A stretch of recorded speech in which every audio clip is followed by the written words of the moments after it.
Welcome to the next lecture of class plus 1. Hello, hi.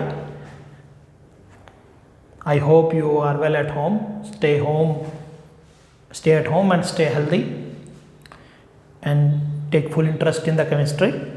तो last lecture में बेटा हमने एटॉमिक मास और मॉलिक्यूलर मास के बारे में पढ़ा था, तो बड़ा इम्पोर्टेंट लेक्चर था वो।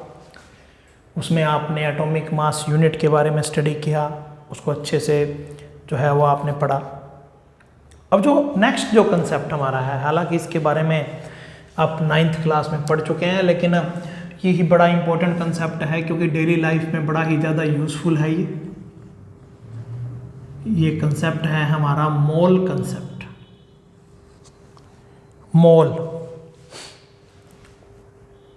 सबसे पहले तो आपको ये पता होना चाहिए कि मोल होता क्या है।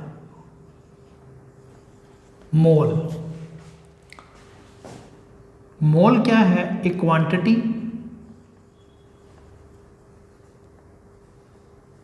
To calculate microscopic particles.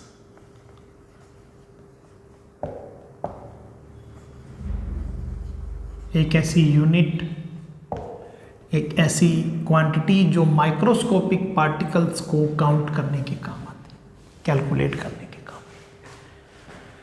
Microscopic particle just like atoms, molecules, electrons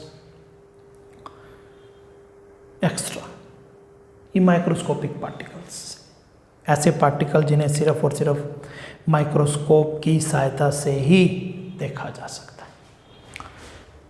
ठीक है, तो ऐसे पार्टिकल्स को काउंट अगर हमने करना हो या कैलकुलेट हमने करना हो तो हम कैसे उनको कैलकुलेट करते हैं? तो उसके लिए हम मोल का यूज़ करते हैं। ठीक है, और कोई भी माइक्रोस्कोपिक पार्टिकल हो हमारे पास, उसका जो एक मोल हमारे पास होता है, 1 मोल जो हमारे पास होता है, वो हमेशा ही इक्वल होता है एवोगैड्रो नंबर के।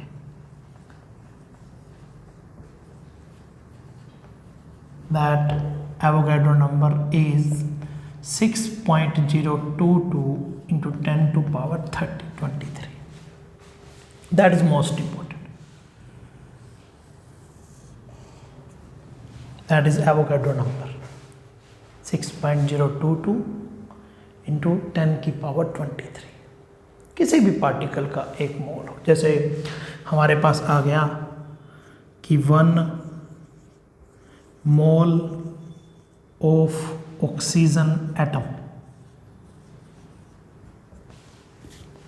हम मान लेते हैं कि एक मोल एक टोकरी है, एक बॉक्स है, तो उस एक मोल में, उस एक मोल की टोकरी में टोटल पार्टिकल की संख्या कितनी होगी? 6.022 इंटू 10 की power 23 atoms of oxygen.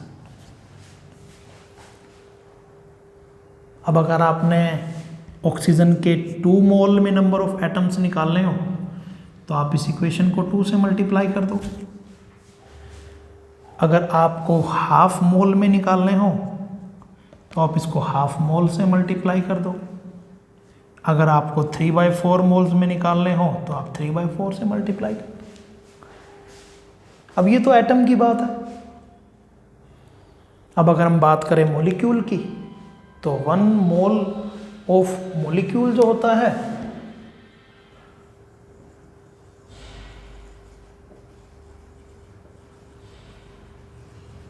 That is always equal to the 6.022 into 10 की power 23।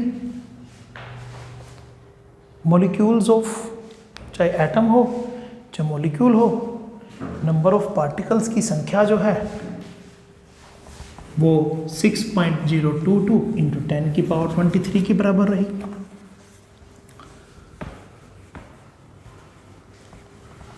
One mole of molecule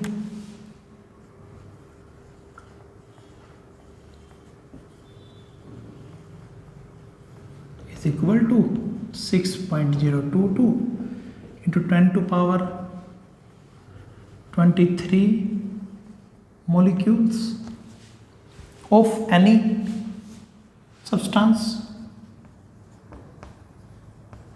for example हमारे पास आ गया 1 mole of H2 water, that is equal to the 6.022 into 10 to power 23 molecules of water.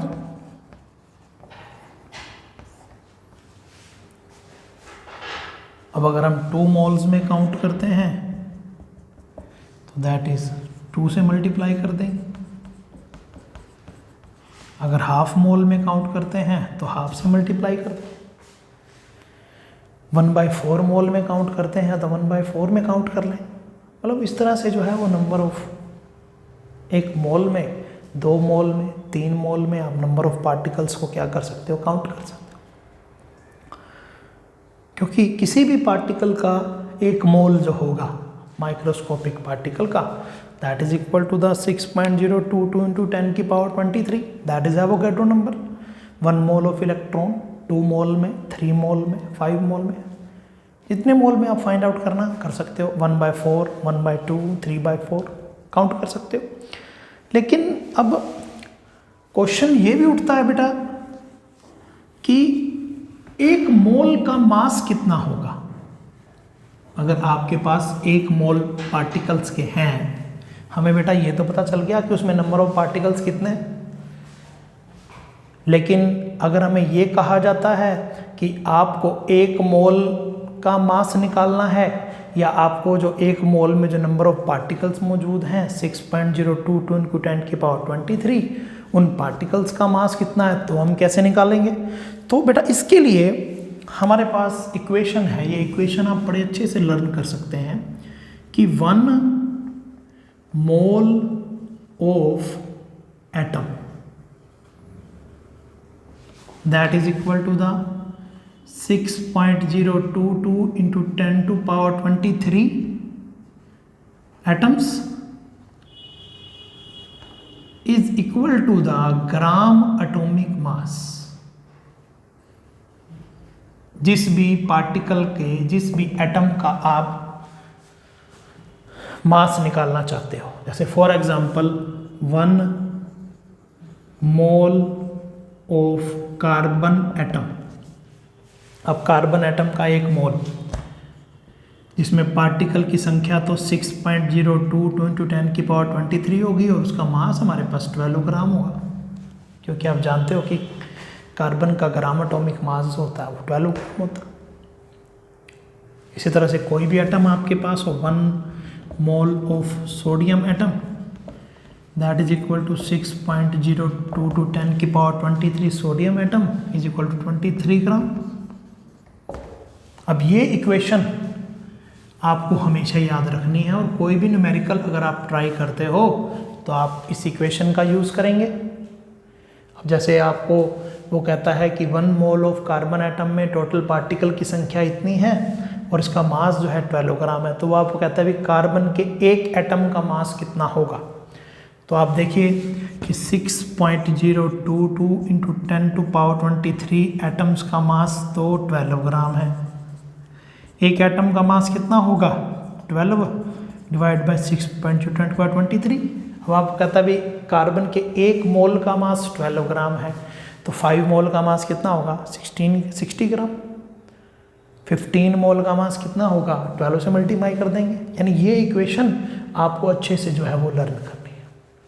यानी किसी भी microscopic particle का जो 1 मोल होता है, जैसे हम एटम की बात कर रहे हैं, तो 1 मोल जो एटम होगा वो बराबर होगा 6.022 to 10 की पावर 23 एटम्स, और उसका मास होगा ग्राम एटॉमिक मास के पर।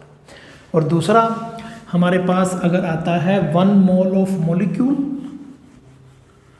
मॉलिक्यूल भी हमारे पास एक माइक्रोस्कोपिक पार्टिकल होता है बेटा, तो 1 mole of molecule that is equal to 1 of mole of molecule is equal to 6.022 into 10 to power 23 molecules is equal to gram molecular mass. For example आपने लिया 1 mole of water that is equal to 6.010 to power 23 molecules of H2O is equal to 16 और 2 18 ग्राम 18 ग्राम. ठीक है जी. तो इस तरह से जो है हम क्या कर सकते हैं, इस इक्वेशन का यूज़ करके हम मॉलिक्यूल्स का मास भी निकाल सकते हैं, नंबर ऑफ पार्टिकल्स भी निकाल सकते हैं. हम सब जो है इसमें सब कुछ क्या कर सकते हैं, काउंट कर सकते हैं. ठीक है. फॉर एग्जांपल हम और लेते हैं, कोई भी मॉलिक्यूल हमने ले लिया, जैसे 1 मोल ऑफ ग्लूकोज आपने ले लिया. ग्लूकोज का फॉर्मूला होता है C6H12O6. 1 mole of C6H12O6 glucose that is equal to the 6.010 की पावर 23 और इसका मास होता है 180 ग्राम. तो ए अब हमें कहा जाए भी ग्लूकोज के एक मॉलिक्यूल का मास निकालिए.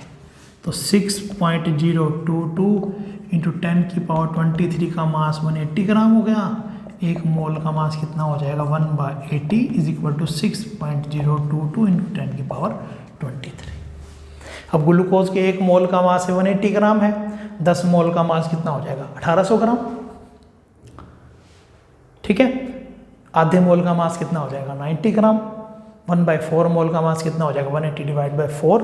तो इस तरह से बेटा जो है वो आप इस इक्वेशंस का यूज़ करके, मतलब जब कोई भी मोल कंसेप्ट का न्यूमेरिकल आप घर पे ट्राई करेंगे, तो मोल कंसेप्ट का न्यूमेरिकल अगर आप ट्राई करते हो तो सबसे पहले आप उसकी इक्वेशन राइट कर लो, और इक्वेशन राइट करने के बाद आप उस न्यूमेरिकल को सोल्व करो तो न्यूमेरिकल बिल्कुल ईजी हो जाएगा. ठीक है बेटा. तो आज आपको मैंने मोल कंसेप्ट के 2 फॉर्मूलाज करवाए, एटम का कराया, मॉलिक्यूल का कराया, और उसके बाद है 1 मोल ऑफ गैस का. वो मैं आपको नेक्स्ट लेक्चर में प्रिपेयर कराऊंगा. और आपका जो आज का जो होमवर्क है वो ये है कि आपने जो है वो आज अच्छे से मोल कंसेप्ट के न्यूमेरिकल्स को बढ़िया तरीके से घर पर क्या करना है, ट्राई अप करना है, और अच्छे से उसको करके देखना है. ओके बेटा, bye bye, we meet in next lecture.